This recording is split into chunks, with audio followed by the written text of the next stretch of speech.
नमस्कार। आज की कहानी बिल्ली का न्याय। एक जंगल में विशाल वृक्ष के तने में एक खोल के अंदर कपिंजल नाम का तीतर रहता था।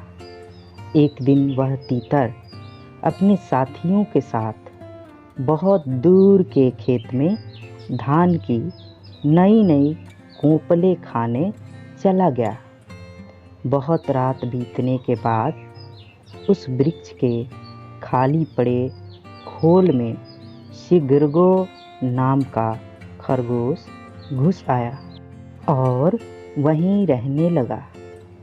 कुछ दिन बाद कपिंजल तीतर अचानक ही आ गया। धान की नई नई कोपले खाने के बाद वह खूब मोटा ताजा हो गया था।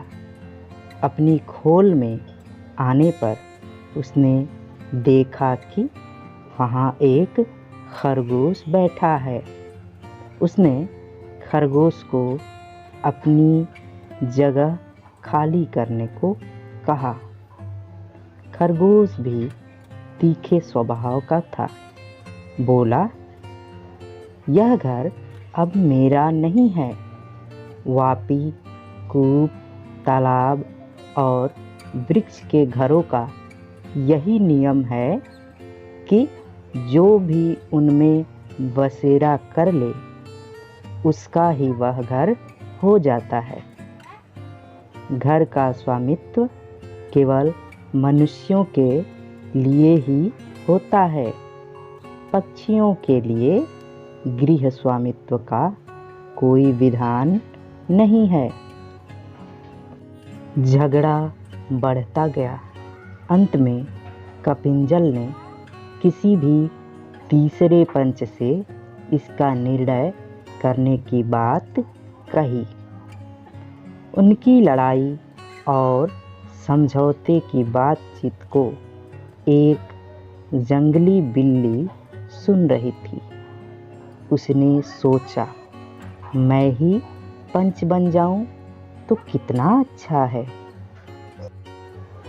दोनों को मार कर खाने का अवसर मिल जाएगा।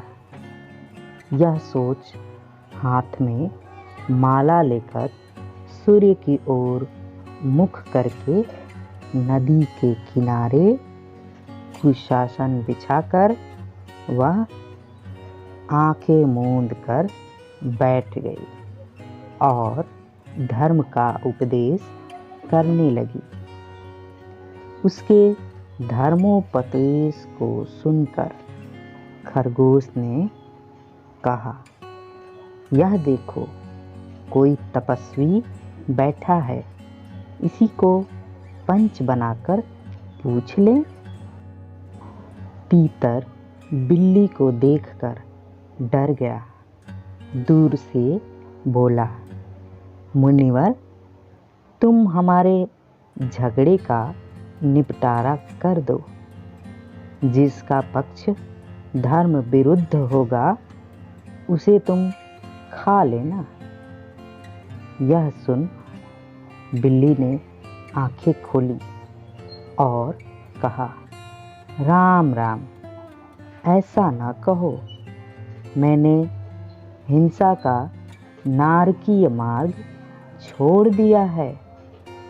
अतः मैं धर्म विरोधी पक्ष की भी हिंसा नहीं करूंगी।